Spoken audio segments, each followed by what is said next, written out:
Hi, everyone. Welcome to a new episode of the Broken Not Broke interview, when we talk about the financial impact of childhood cancer and, most important, the organizations, the great foundations, and the great people that are doing something about this impact. Today, we're honored to have the president of the Andrew McDonough B Foundation, Joe McDonough. Thank you, Joe, for joining us today. Mhm. And I just want to start by saying that the national reputation of the Be Positive Foundation, about the amount of fundraisers and awareness events you have around the country is really something to highlight, especially in this month, September, Childhood Cancer Awareness Month. Thank you for being here with us today, and looking forward to this conversation. Thank you. I look forward to speaking with you. So the first thing I want to talk about is the impact that the Be Positive Foundation is having. Please let us know about the programs that you have regarding childhood cancer. Sure. The Be Positive Foundation is the largest provider of financial assistance to families of kids with cancer. So, having been someone who lived in the hospital for 167 days with my son, I know the importance of financial assistance without a lot of bureaucratic red tape. So, we work with about 750 social workers around the country who are our eyes and ears in the hospital. We help families in every state in the country. This year, we'll help over 4,100 families with about $6 million. We want to be very quick, but we also have to honor and be good stewards of our donors' money to make sure that it's going to where it's supposed to go. So we pay bills directly. We can help a family one time in a 12-month period, two times overall. And the reason behind that strategically is we want to be a bridge, not a crutch. We want to be able to help them get over a temporary problem, not be an ongoing, welfare type program. And so we take a very liberal interpretation of age. Some organizations, and I'm not judging, but they will cut off at 18. We will help families with a child that has been diagnosed up to the age of 21. We'll help a 25-year-old if they were diagnosed below 21, because oftentimes there's late stage side effects. And we help across the board, from helping families prevent eviction, keeping the power on, fixing a car so they can get to treatment. We help with fertility preservation. That's a very important one to me because children lose so much of their childhood to childhood cancer. We want to ensure that they have the opportunity, the option to not lose an important part of their adulthood. So, if they were to so choose to want to be a parent. And the other thing there's many things, but the last thing I wanted to point out is um, something which is sadly often very necessary that a lot of people don't like to think about. Quite frankly, a lot of charities don't like to talk about or help, and that is funeral expenses. Well, that's a very comprehensive approach to the needs that families have regarding the diagnosis, treatment, and consequences of childhood cancer. So I think it's one of the reasons that you have been able to provide such an important help, and obviously the numbers that you just provide are very impressive. Um, how do you connect this financial assistance with other support programs that you have? Well, in the beginning, our financial assistance was our primary program. As the organization grew, I've been doing this for 18 years now. We also brought in psychosocial programs because, in addition to financial, we have a Be Positive Heroes program where we pair children with cancer and their siblings. And that's an important point for me to make because sometimes the siblings are the forgotten heroes. So the Be Positive Heroes are the children with cancer and their siblings, and we pair them with fraternities, sororities, sports teams, student groups to help these children be put up on a pedestal and help forget their cancer for a while. So that's one thing we do. We also have a part-time psychologist, and we have support groups for children, for parents, for bereaved parents or bereaved siblings. And we also have webinars, and we have a series of letters or postings on social media about different topics like bullying that happens with children with cancer. Well, I'm glad that you're connecting that the mental health aspect of cancer, in particular childhood cancer, for the patients, the families, the siblings, the caregivers, and the financial assistance that I also believe go hand in hand. Um, Tell us about school. We are in September. Kids are going back to school, and there is, a lot of evidence, a lot of research about how childhood cancer interrupts schooling, interrupts education. What does your foundation do regarding that? So the part-time psychologist that I referenced, who, in full disclosure, happens to be my daughter. She has not only the academic experience, but the lived life experience. And so she developed a free e-guide for teachers. Because in fairness to teachers, many teachers may never have had a child come through who has dealt with cancer. And so when a child comes into the classroom after a stay in the hospital, for example, because as you know, children with cancer go in and out of the hospital and school, the child may look perfectly normal, but the child's brain may have been radiated. There are processing delays. There's discomfort socially. So there's a lot of things, and like I referenced bullying. So there's a lot of things that we want to share with the educators so that they're better prepared to support the child who returns to school who has fought cancer, and also the siblings, because believe it or not, the siblings also face bullying. But there's things like the IEPs and things like that that we try to help support the educators to support the children. Well, what a novel approach to this issue that we know teachers obviously in most schools at least have already a lot of overwhelming um, Mhm. uh, needs and tasks, and the importance of having a guide that explains what a child has gone through and their siblings in a hospital setting, in treatment, in chemo, radiation, surgeries, you name it, that will be there for a long time for the life of a child and an adult. So thank you for this idea. I think it's very important. Anything else regarding your partnership with schools Well, or colleges? yeah, I was just going to jump in and say that we went to the National Association of School Psychologists conference in Seattle, and we introduced this e-guide. It's in Spanish and English, and the reception from the school psychologists was just overwhelming. Some of them had dealt with children with cancer, um, but what it told us is that this is a real need, and so that was very validating. I'm so glad to hear that. I mean, from my own experience with my son, when you talk to teachers, obviously the first reaction is very obvious. Is they care, there's empathy, um, they feel bad about what's happening to the child. But there is a lot of lack of information. There is a lot of myths. There's a lot of misinformation, and I think that what you just mentioned in terms of like a child might look perfectly normal because you don't see any of the effects of the treatment.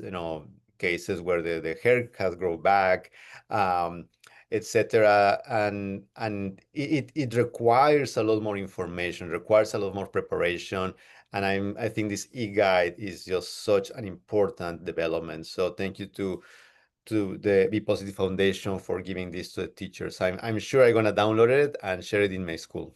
I was going to say if there's people, from the school communities um, that hear this, that watch us, go to our website at bepositive.org and you can find all that information. I'm sure we're gonna be raising awareness of this a lot among schools. Joe, tell us more about anything school related. Well, one thing that is very school related from a different perspective is we work with about 75 schools around the country for fundraising and awareness raising. And I just came from the University of Alabama earlier this week where I spoke to about 300 new Greeks, new fraternity and sorority members. And these young people help us not only raise money, but they spread awareness. But what it also does that I find is we sort of demystify childhood cancer and we help them understand that it's not contagious. These children didn't do anything wrong. And what I want is if just one of these students sees a bald-headed child walking down the street or being wheeled in a wheelchair or at the mall or wherever, they don't look away and be uncomfortable, but go up to the child. The 9-year-old boy without hair is still just a 9-year-old boy that just had a horrible fate handed to him. And so part of why we pair Be Positive Heroes with the kids, with the students, is also to bridge that divide. Because I mean, I just I'm just so impressed with young people today, and I think there's a much easier path changing mindsets of these young people than old bald-headed people like me. Well, I'm very glad to hear that. I agree with you that the new generations, for many reasons, maybe related to the pandemic, maybe related to social media, they are more aware of problems in society and seem to be very passionate about causes and raising awareness about childhood cancer is obviously a key for many families. Let me move on to, and I want to go back to the fundraisers in a second, but let's talk about the financial impact of childhood cancer. From your observations, what can you tell us about the patterns that you see in terms of both the immediate impact of the diagnosis or during treatment, and then the long-term consequences? Well, one of the things that I think people may not understand is the tremendous financial burden, the financial toxicity of a diagnosis of childhood cancer. And we're not talking about what someone might say, oh, poor people. No, we're talking about people who are living the American dream. Maybe it's a two-parent family. They're keeping their head above water. They're not rich, but everything's going great. And then the child is diagnosed. And unlike an appendectomy, it's going to be 2 days in the hospital and you're out. A parent, oftentimes the mom, but not always, but oftentimes the mom will be at the child's bedside for 3 or 4 weeks at a time. And frequently, that parent will lose their job because of that. And so, in kind of the snap of a finger, you had the American dream family, mom and dad, 2 kids, and now they're facing eviction. They're facing foreclosure, having their car repossessed. And the thing is, oftentimes it's just sometimes it's a short-term problem, sometimes it's long-term, but the short-term problem, people, that's where they have to be in the hospital for maybe the first 2, 3 months of the acute nature of it. And then it gets to a more, I hate to use the word routine for childhood cancer, but there's a routine for the next, say, 2.5 years of a leukemia diagnosis where it's appointments and in and out. And in that case, the parent may be able to get a job again. It's a very interesting dilemma because a lot of people have said to me, well, why don't companies just keep the person on the payroll? And let's be honest, if you're a massive company, sure, you could probably do that. But let's say I own a little hardware store. I can't afford to keep paying that person and not getting the work. So I understand both sides of it, but what I see are just heartbreaking stories every week. I mean, we help about 125 families a week, and the stories bring tears to my eyes. How it's like the rug has been pulled out from underneath them. And unlike when a person gets into financial trouble because they spend wildly, you and I could sit back and say, hey, you made your bed. That's not this. They didn't do anything wrong. Not the parents, not the children. And here's one which is a quirk, which is like a double whammy. If your child is diagnosed in, let's say, November, you're going to get hit with you're going to be paying the big deductibles. And then 2 months later in January, you're going to be paying the big deductibles again. And, most people don't even think about those kinds of things. There are just so many. When I say to a person who doesn't know about childhood cancer, financial burden, they think about medical bills. That's really not what we end up paying. But when you're missing work, the bills pile up. When you have to go to, let's say, a major metropolitan area for your hospital, and you're paying $25 a day for parking, or you live in Montana and you drive 6 hours to the hospital, the gasoline costs, the hotel costs when you're staying there, you're basically now having 2 homes that you have to pay for. The food, you're not eating at home, you're eating the hospital cafeteria. And a lot of hospitals try to help, but it's a small dent. Well, you have covered, many key issues that I'm glad we are discussing, Joe. From the fact that the misconceptions of the ones who get hit the harder are one particular demographic versus another, um, to the point of how difficult it will be for the economy itself to plan what to do with a family that is impacted by childhood cancer. I agree with you. Our observations are very similar. Loss of income turns to be the number one issue because of parents need to stop working or working part-time. Besides the fact that, as you mentioned, not only the medical bills, other expenses like food, housing, parking, transportation, utility bills, car, etc. So this is a very comprehensive approach. Tell us how Be Positive addresses all this. So I sit in Wilmington, Delaware, and we have an office in New York City, and we have people in San Diego and in Alabama.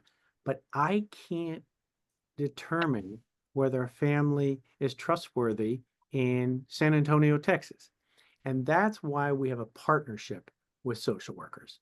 They don't have the money, but they have the eyes and ears on the ground. So we work very closely with the social workers. And so a family gets the link for our family assistance program from the social worker. They fill in their information, they attach the bills. It automatically goes via DocuSign to the social worker. They fill out their part, it comes to us. We fulfill that, we send that check within the first week. So there's no 6 to 8 weeks and that kind of stuff, because, and I don't know if you noticed what I said, 1 page is all the family fills out. 1 page the social worker fills out. This isn't an onerous 26-page thing. And why is that? I was in the hospital. I know the family has to focus on their child. That's what our family assistance program is all about. It's removing the financial burden so the family can focus on what's truly most important, their life or death battle for their child. So I don't want to put a bureaucratic burden on the family. So it's a partnership with social workers. We move really quickly.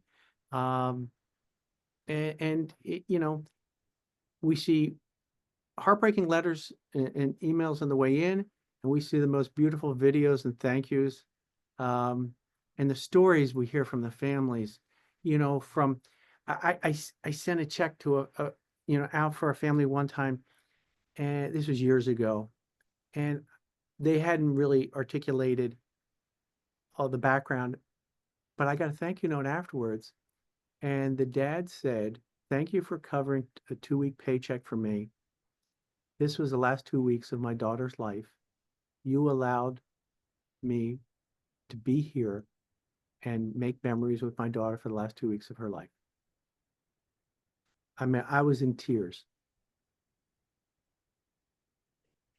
I hear you, and those heartbreaking stories. As the name of our initiative says, we unfortunately cannot prevent broken hearts, but if we can do something about preventing going bankrupt, within that context, I believe, we can do a lot for these families. Joe, tell me about the long-term economic mobility issues. What have you observed, in terms of credit scores or using of college funds that were, supposedly to be used for education and instead goes to pay for immediate needs. What observations, what anecdotes do you have about it? Yeah, first I will say I'm not an expert on the long term, but what I know firsthand and from our families is, no, they're not thinking the long term. They want their child to survive today, and they want to make it through today. To your point, and I think you're right, there's tremendous damage to credit scores. There's higher bankruptcy. There's impacts on the marriage, um, which also has financial implications. Uh, Things are there's a multiplier effect in a negative way. Um, and the other thing that I know I'm not answering directly your question long term, but the other thing about long term financial burden is that when a child has cancer, when they're done their treatment, what I'll call the regular world thinks, oh, the child's all better. What they don't realize is most children have late stage effects. They have side effects down the road, cardiotoxicity, whatever the case may be. Translation, there are going to be many additional expenses down the road when they're 40 years old that tie back to their diagnosis when they were 12. So I think that the financial burden, um, financial stigma in some cases, travels with them throughout their life. I'm not an expert to say X percent, um, you know, have to file bankruptcy at age 40 because of it. What happens to the credit score 30 years down the road? What I do know from just anecdotally is, um, just like the child is not all better, their financial situation is not all better. Well, thanks for sharing that, Joe. Let me move on to the last part of our conversation, and this is, going from the family now to the macro level in terms of policy, in terms of systemic changes. Be positive is well known for this great message that goes across schools, college campuses, communities. How do we connect all that to advocacy for policy change? Well, first, if I may, I'd like to you talk about systemic changes. One thing that I think is a need, and as you know, hospitals run the gamut from outstanding, super family centric and supportive to 1950s approach. So some are doing this, but hospitals need to have patient advocates. When you're in the hospital with your child, it would be very helpful to have someone dealing with the insurance companies. That's a real drain on the energy of the parent. The parent has to stay focused on the child. And some hospitals are really great with patient navigators, social workers, some not so much. From a policy standpoint, on a government basis, one of the things that frustrates me, and we do a lot in DC on the federal level for policy advocacy. There's a bill before Congress called the Accelerating Kids Access to Care Act, AKACA. And this one just boils my blood. In short, what it tries to prevent today, if I sit here in Delaware and I need to get my child to Children's Hospital Philadelphia, which is only 30 minutes away from me, but it's across a state line, I will have a bureaucratic battle of red tape to get through Delaware Medicaid, Pennsylvania Medicaid, and maybe my son won't get seen for 6 weeks. And as we know, any child, and in disclosure, my son died. I watched my 14-year-old son die. If my son needed that, I need to get the 30 minutes to Philadelphia and get him taken care of. I don't have that time to waste. Now, I know this sounds very simplistic, but we are the United States of America. Delaware is no different than Pennsylvania or Jersey. Why can't we just go across state lines in a much more expeditious fashion? In our part of the country in the East, I can drive to 5 states in a couple of hours. And so AKACA will allow there to be a more seamless process for children being treated. When I say that to you, you probably think, duh, why wouldn't you? I mean, it makes perfect sense. I'm not talking about going from US to France. I'm going to talk about going from Delaware to Pennsylvania. And so let's try to remove the obstacles of care for these families. I looked at when we were in the hospital, my wife and I, first of all, I was married. A lot of our families are single parents. How they handle that burden on their own is just beyond me. My wife and I have graduate degrees, and English is our first language. And I'll never forget looking down the PICU, the Pediatric Intensive Care Unit, at a family that was probably 20 years younger than me. Spanish was their first language. I don't know what their education level was. And I'm thinking, how are they processing everything and going through the system? And I have family that I was able to delegate things out to. We have to make it easier for the families with all the, what I'll call very eloquently, crap, so that they can focus on their child getting better.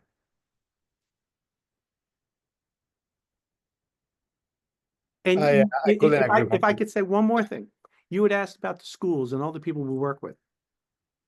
One of my ulterior motives that I've never divulged, here it is on this podcast. These college students, these high school students that we work with, they are the future policymakers. So it's not just about raising money from them and raising awareness, but some of those people are going to be in policy roles. Now, granted, it's 10, 20 years away, 30 years away, but if they better understand childhood cancer, even having not gone through it, they better understand it. We can fix and have a better, smoother system for our families. The incidence rate of childhood cancer is going up. It's not going away. And what is also going up, and it's a good thing, is survivorship. And that's a wonderful thing. But now we have a growing constituency that we have to make sure have the resources they need. Well, we couldn't agree more here on Broken Not Broken. I think the bill that you specifically pointed out is such an obvious example of something that it is really just about a bureaucratic process. Is not additional funding, is not asking for a controversial issue, a politicized issue. It is just a basic approach, and I praise your view of how the future policymakers need to be aware of the issues now, so they know about it when they are decision makers. Anything else, Joe, regarding advocacy or policy that you want to address? Yeah, one of the things I would like to address is when my son died in 2007, not happy to say this, but I thought, well, what can one person do? And in the 18 years of going to Capitol Hill or going to your state capital, one person can make a big difference. So don't ever think, and when I speak to you, it doesn't matter if you had a child with cancer or not. We we will get much better, much bigger, much stronger if the people who did not have a child with cancer join this mission. It's obvious why I'm doing this, but we need to have more of these concentric rings of support in the community and let your voice be heard. Go to your state capital, contact your elected officials, join us. Every year we have Hill Days. Uh, it's one day a year in Washington, and it's sponsored by the Alliance for Childhood Cancer, of which we're a member. And we go to Capitol Hill and we meet with our respective representatives and senators, regardless of wherever state you're from, and we tell them about a predefined set of asks of various legislation. That's how AKACA is on the table. You make a difference. And I don't care if you had a child with cancer. I don't care if you're 75 years old. I don't care if you're 15 years old. You make a difference. Let your voice be heard. Well, thanks for that uplifting message, hopeful message. And I want to thank you, Joe, for being here at the Broken Not Broke interview, for these strong, passionate words that we believe we all need to hear and we need to share.